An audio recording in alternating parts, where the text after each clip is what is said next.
dikatakan pada minggu kemarin seorang murid harus sudah paham bahwa hakikat sholat ialah untuk mencapai makom kita.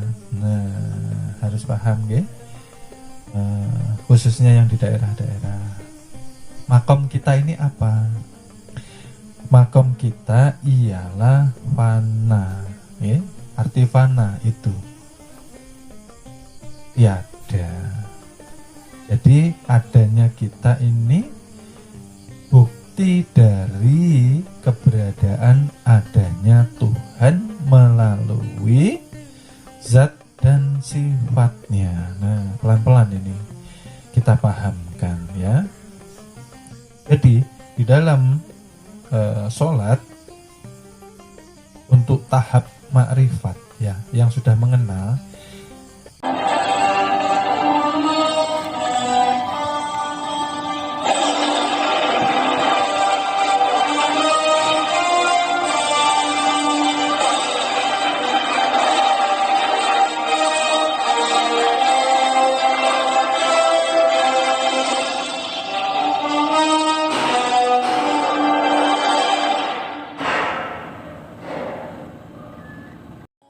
kita harus sampai kepada makom pana kita supaya Islam ini kembali kepada Islamnya Rasulullah. Seperti apa? Menjadi rahmatan lil jangan mempermalukan Islam ya. Membawa Islam ke ranah politik, membawa Islam ke ranah yang tidak baik. Akhirnya tercoreng nama Islam itu. Karena yang mengaku Islam, Islamnya hanya keturunan. Islam KTP, Islam Indanas. Ya. Sholatnya hebat, tetapi mencelanya luar biasa. Ya tak? Wah, di sana majelisnya kayak gini. Wah. Ya, sana gurunya kayak gini. Wah, mencelanya luar biasa. Itu bukan sifatnya Rasulullah. Kita ini mau dapat sifatnya Rasul toh. Artinya kita harus menjadi umatnya umat Rasul yang seperti apa? Yang mengenal tuh betul. Kalau sudah kenal Tuhan, yang timbul rasa malu. Banyak umat Islam tuh ndak punya malu sama Tuhannya. Oke? Kenapa dikatakan ndak punya malu? Yang pertama, poin pertama, kita jarang bersyukur sama Tuhan. Ya. Diberi sesuatu yang paling berharga, apa namanya? Kehidupan. Bukankah di dalam hidup kita kebanyakan diberi kebahagiaan? Ya kan? Tapi kenapa kebahagiaan itu menjadi kesengsaraan? Kebahagiaan berubah menjadi penderitaan. Tidak pernah kita bersyukur, gitu loh. Coba bertafakur, malam tuh tafakur coba. Sebetulnya hidupku seperti ini tuh apa sih salahku? Satu, ujungnya sangat sedikit kita bersyukur kepada Tuhan. Orang tuh kalau syukur pasti malu sama Tuhan, ya. Malu. Kenapa malu? Ya. Karena selama ini kita berbuat maksiat bersama dengan yang menghidupkan kita. Seakan-akan kita tutup mata. Ya.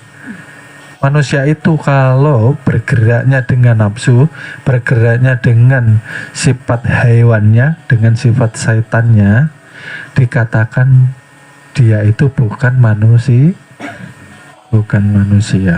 Okay? Jadi dirubah. Okay? Punya ilmu tasawuf itu yang dikedepankan adabnya. Kalau sudah kenal Tuhan, perbaikilah. Malu. Kita kan tidak ada, yang ada Tuhan melalui zat dan sifat. Nah terus kita kok maunya begini begitu, begini begitu. Banyak maunya manusia ini. Seakan-akan kita tidak pernah bahagia. Kita diadakan tuh loh, kita sudah bahagia. Ya untung dijadikan manusia loh.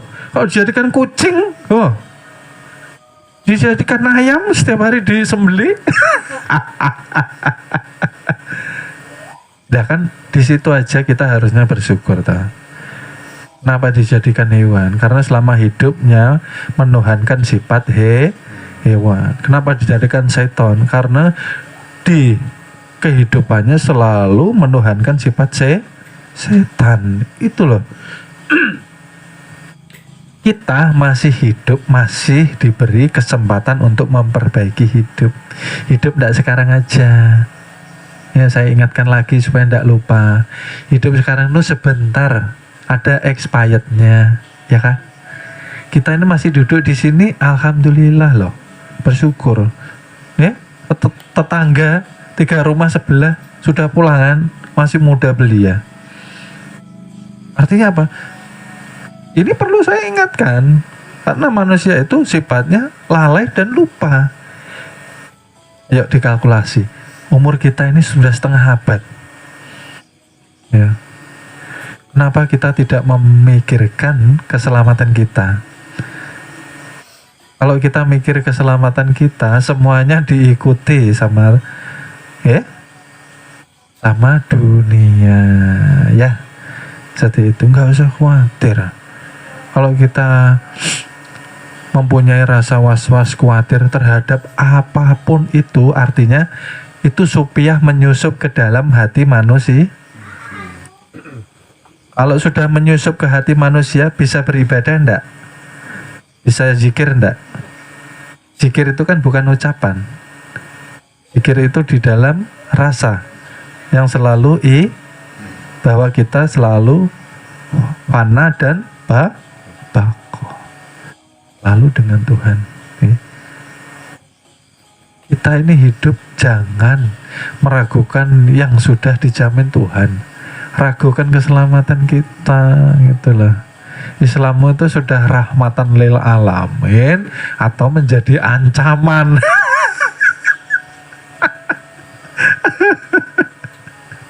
Yeah. Orang sudah sholat, menegakkan sholat itu luar biasa loh.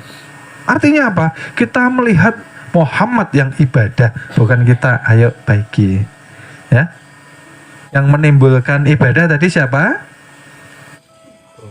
Rohani melalui badan jas, terlihatlah kita. Artinya berarti bukan kita ya. Semuanya bukan kita loh, semuanya Tuhan. Tidak merasakah itu yang berdiri dikatakan akbar? Kalau tidak Tuhan, kalau sudah rebah, yang gotong 4 orang gitu. Ya, itu harus kita terus bersyukur gitu loh. Oke. Terus ketika kita mau berangkat sholat sekarang, perbaiki, coba minta tolong kita. Pelajaran ini naik terus. Kalau nggak ngikutin nanti ketinggalan.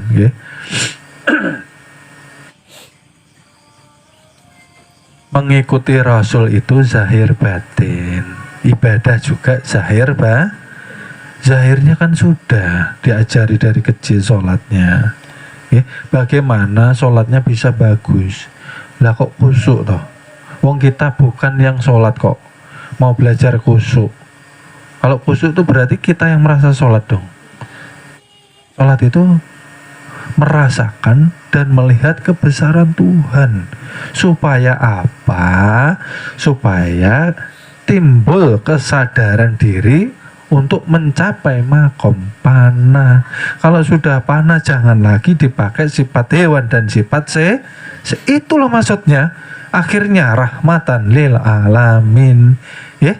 Kalau Islam itu sudah menjadi rahmatan lil alamin, maka akan disegani, maka akan dihormati oleh seluruh makhluk yang ada hidup di bumi, apapun agamanya. Ini punya agama Islam kok, ribut sama agama yang lainnya, merasa yang paling benar, wong sifatnya masih jadilah contoh suri tauladan. Menjadi umat Islam itu jadilah suri tauladan untuk agama yang lainnya. Maka ini agama yang paling sempurna, tapi akhlaknya enggak karu-karuan ya, kan aneh loh. Ya, jangan mencela agama yang lainnya. Orang itu kalau sudah makrifat, semua agama kan tujuannya kemana? Ke Zat yang Maha iya kah? Beda-beda agama, tapi tujuannya satu juga, pada Tuhan juga. Tapi kalau sudah pada puncak, maka kita akan bisa mengayomi seluruh agama. Artinya mengayomi itu apa? Nggak eker-ekeran kalau orang Jawa itu, tidak saling menyalah. Lakum dinukum, artinya kita hidup berdampingan ini memberikan contoh. Ini loh Kanjeng Nabiku, harus begitu loh. Kanjeng Nabiku ini hebat. Akhlaknya, tapi maksudnya kan kayak gitu. Maka syiar itu kan pakai akhlak, bukan paksaan. Supaya kenal Islam ini secara sempurna, gitu loh. Kesempurnaannya apa? Mengembalikan kesadaran supaya fana, gitu loh. Karena kefanaan ini penting. Orang kalau belum fana, dikatakanlah terus di dalam kesombongan. Walaupun dia tidak sombong secara zohirnya, tapi kalau dia masih merasa terus hidup, dia masih merasa ada, dia masih merasa terus, itu dikatakan sombong kita, gitu loh. Tidak harus kita berlagak seperti orang sombong. Sombong itu orang lupa asalnya. Maka ibadahnya tidak akan ada yang diterima satu pun. Maka harus berhati-hati, ya. Oleh sebab itu kan Rasulullah itu ketika di Gua Hira sudah sholat. Sholatnya sholatul daim. Karena sholat ada yang zuhir, ada yang batin. Lah, umat ini yang dikenal kebanyakan yang zuhirnya saja. Oleh sebab itu ketika lepas dari sholat 5 waktu, maksiat lagi. Yalah. Maka dikatakan kalau husnul khotimah itu syaratnya apa? Meninggal di dalam ibadah. Kalau 24 jam tidak diisi dengan daim, su'ul kah husnul. Ya Allah, ini tidak dirasakan nih. Makanya saya bilang nih, di perguruan itu diberi pelajaran 1 titik saja, 1 titik untuk merasakan rasa napas yang keluar masuk. Rasa napas seperti apa sih? Rasa napas suci, bersih, tidak berwarna, tidak berbau, tidak berbentuk, tidak berupa. Itu bukannya mewakili zat sifatnya. Kita harusnya mengikuti seperti itu. Ikutilah seperti napas, gitu loh. Kalau tidak mengikuti seperti napas, tidak bisa mi'raj sama Tuhan.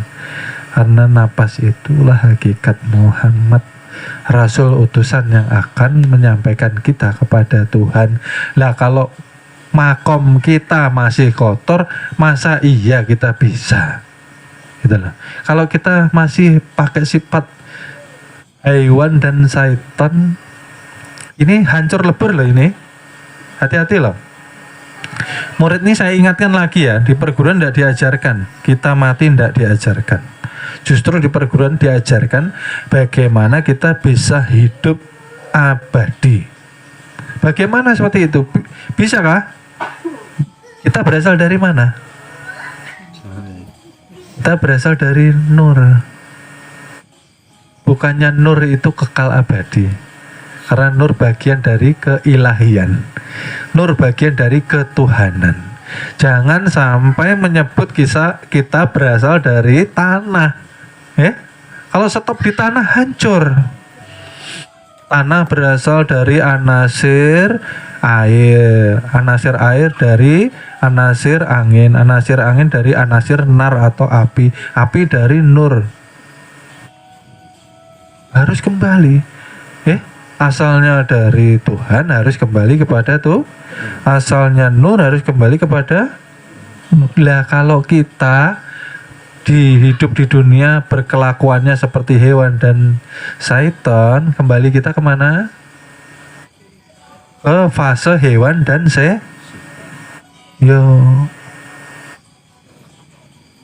ya ini perlu dipikirkan gitu.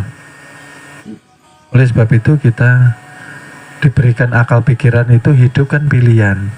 Mau seneng full di dunia, sengsara di akhirat, atau mohon maaf, akan kami lanjut ke episode berikutnya. Terima kasih. Mudah-mudahan kita mendapatkan keberkahan dengan wasilah junjungan Nabi besar Nabi Muhammad Sallallahu Alaihi Wasallam. Mudah-mudahan kita dikumpulkan di surga bersama junjungan Nabi besar kita Nabi Muhammad Sallallahu Alaihi Wasallam. Amin amin ya robbal alamin.